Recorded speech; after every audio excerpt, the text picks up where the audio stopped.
చేసి 16 నామములు ఉన్న శ్లోకం చెప్పి బయటికి వెడితే చాలు విజయం సిద్ధిస్తుంది అని. రెండవది ఆయన యొక్క అపారమైన కరుణ. ఇంకా అంతా ఇంత కరుణ కాదు విఘ్నేశ్వరుడిది.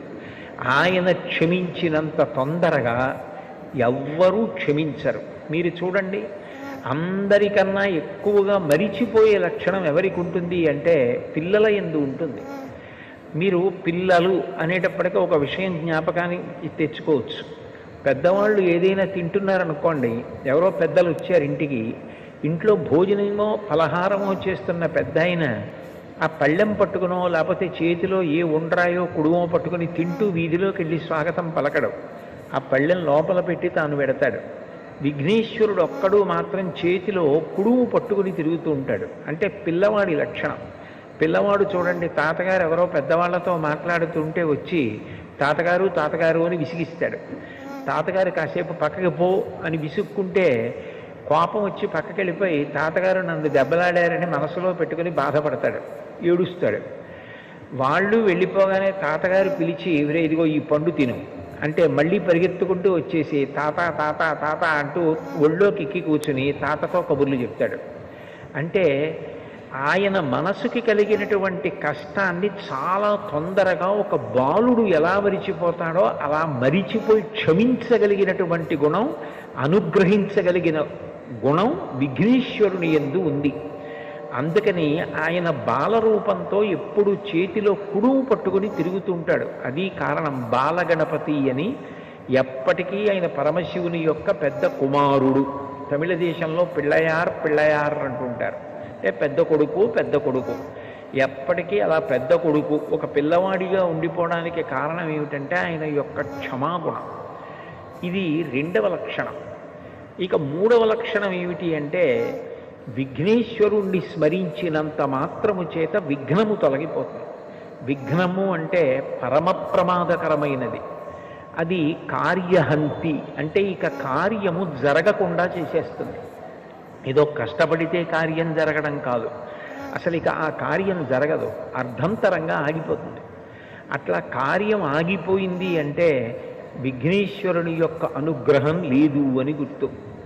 అందుచేత విఘ్నమును తొలగించి కార్యము జరిగేటట్లు చెయ్యగలిగిన వాడెవరు అంటే విఘ్నేశ్వరుడు. విచిత్రమైన విషయం ఏమిటంటే ఇంత గొప్ప అనుగ్రహం ఇవ్వగలిగినటువంటి విఘ్నేశ్వరుడు కేవలముగా తనకేదో పెద్ద ఉపకారం చేస్తే, చాలా గొప్ప పూజ చేస్తే అనుగ్రహించడం కాదు, పరమ తేలికగా అనుగ్రహిస్తాడు. ఎంత తేలికగా అనుగ్రహిస్తాడు అంటే 4 గరికపోచలు తీసుకొచ్చి ఆయన పాదముల మీద సమర్పించినంత మాత్రం చేత ఆయన ప్రసన్నుడైపోతాడు. అందుకే ఎక్కడా లేని రీతిలో ఈ గరికతోటి విఘ్నేశ్వరుడికి పూజ అంటే ఆయన యొక్క సౌలభ్యాన్ని ఆ పూజ తెలియచేస్తుంది. అటువంటి విఘ్నేశ్వరుడి పూజ మీరు గమనిస్తే మీకు ఒక విచిత్రం కనపడుతుంది. శ్రీరామ నవమి ఉందనుకోండి, చైత్రమాసంలో శుక్లపక్షంలో వచ్చే నవమి శ్రీరామ నవమి. కృష్ణాష్టమి ఉందనుకోండి, శ్రావణ మాసంలో కృష్ణపక్షంలో అష్టమి నాడు వచ్చేటటువంటిది కృష్ణాష్టమి. మాస శివరాత్రి ఉందనుకోండి, ప్రతీ నెల కృష్ణపక్షంలో వచ్చే చతుర్దశి మాస శివరాత్రి. శుక్లపక్షంలోనైనా వస్తుంది, కృష్ణపక్షంలోనైనా వస్తుంది. పౌర్ణమి అమ్మవారికి అత్యంత పూజకి యోగ్యమైనటువంటి తిథి, అది నెలలో ఒక్కమారు వస్తుంది. కానీ విఘ్నేశ్వరుడికి సంబంధించినటువంటి పూజ శుక్లపక్షంలోనూ కృష్ణపక్షంలోనూ 2 సార్లు వస్తుంది. శుక్లపక్షంలో వచ్చేటటువంటి 4వ తిథి ఏదైతే ఉందో ఆ చతుర్థి విఘ్నేశ్వరుడి యొక్క పూజకి ఉద్దేశింపబడింది. వరసిద్ధి వినాయక వ్రతకల్పము అని భాద్రపద మాసంలో శుక్లపక్షంలో చతుర్థి తిథి నాడు చేస్తారు. మళ్ళీ సంకటహర చతుర్థి అని కృష్ణపక్షంలో వచ్చేటటువంటి చతుర్థి అంటే 4వ తిథి నాడు చేస్తారు. విచిత్రం ఏమిటంటే శుక్లపక్షంలో వచ్చే 4వ తిథి నాడు విఘ్నేశ్వరుడికి వ్రతం, కృష్ణపక్షంలో వచ్చేటటువంటి 4వ తిథి నాడు కూడా విఘ్నేశ్వరుడికి వ్రతం.